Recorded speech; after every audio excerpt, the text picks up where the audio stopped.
I was 18 years old when I got married. I belonged to a very conservative family, a Baloch family, where good daughters never say no to their parents. My father wanted me to get married, and all I said was, if that makes you happy, I'll say yes. And of course, it was never a happy marriage.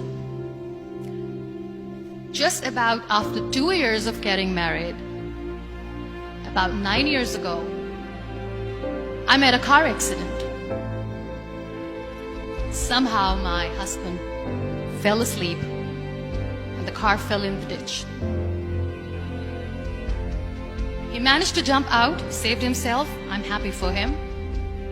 But I stayed inside the car and I sustained a lot of injuries. The list is a bit long. Don't get scared. I'm perfectly fine now. Radius ulna of my right arm were fractured. The wrist was fractured. Shoulder bone and collarbone were fractured. My whole rib cage got fractured. And because of the rib cage injury, lungs and liver were badly injured.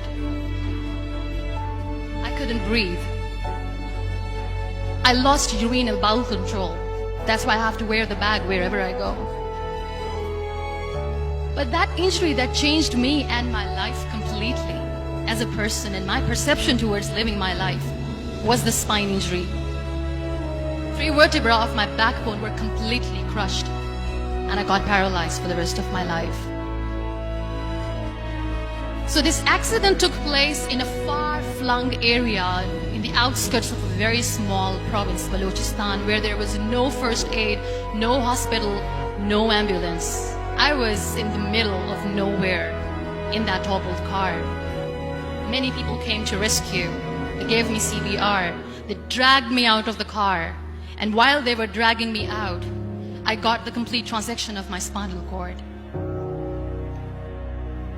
I finally ended up in a hospital where I stayed for 2.5 months.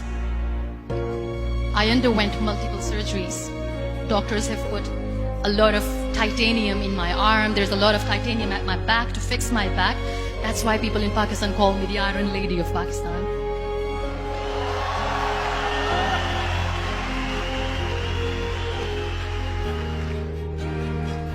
Those 2.5 months in the hospital were dreadful. I will not make up stories just to inspire you. I was at the verge of despair. One day, doctor came to me and he said, well, I heard that you wanted to be an artist, but you ended up being a housewife. I have a bad news for you. You won't be able to paint again because your wrist and your arm are so deformed, you won't be able to hold a pen again. And I stayed quiet. Next day, doctor came to me and said, your spine injury is so bad, you won't be able to walk again. I took a deep breath and I said, it's all right. The very next day, doctor came to me and said, because of your spine injury and the fixation that you have in your back, you won't be able to give birth to a child again. That day, I was devastated. I still remember, I asked my mother, why me? And that is where I started to question my existence. Why am I even alive? What's the point of living?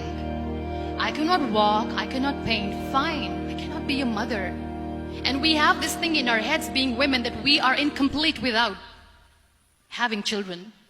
I am going to be an incomplete woman for the rest of my life. What's the point? So my mother said to me, this too shall pass. God has a greater plan for you. I don't know what it is, but He surely has.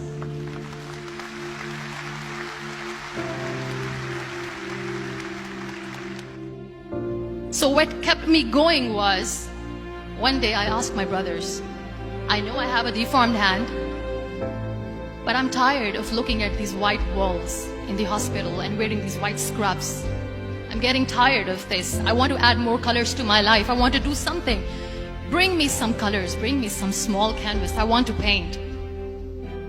So the very first painting I made was on my deathbed, where I painted for the very first time.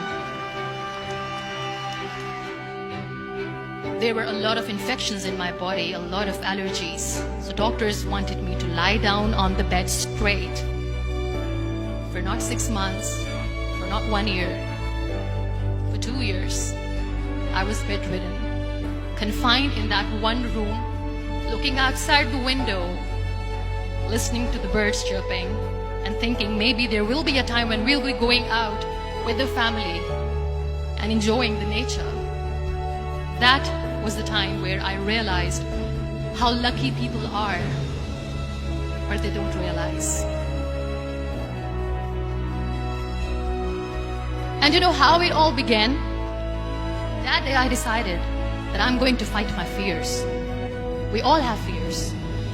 Fear of unknown, fear of known, fear of losing people, fear of losing health, money. We want to excel in career, we want to become famous, we want to get money. We are scared all the time. So I wrote down one by one all those fears. And I decided that I'm going to overcome these fears one at a time. Do you know what was my biggest fear? Divorce. Didn't work. But the day I decided that this is nothing but my fear, I liberated myself by setting him free. And I made myself emotionally so strong that the day I got the news that he's getting married, I sent him a text that I'm so happy for you and I wish you all the best. And he knows that I pray for him today.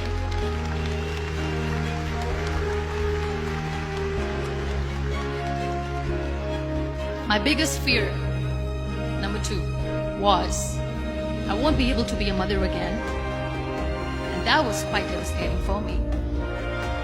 But then I realized there are so many children in the world, all they want is acceptance. So there is no point of crying, just go and adopt one. And that's what I did.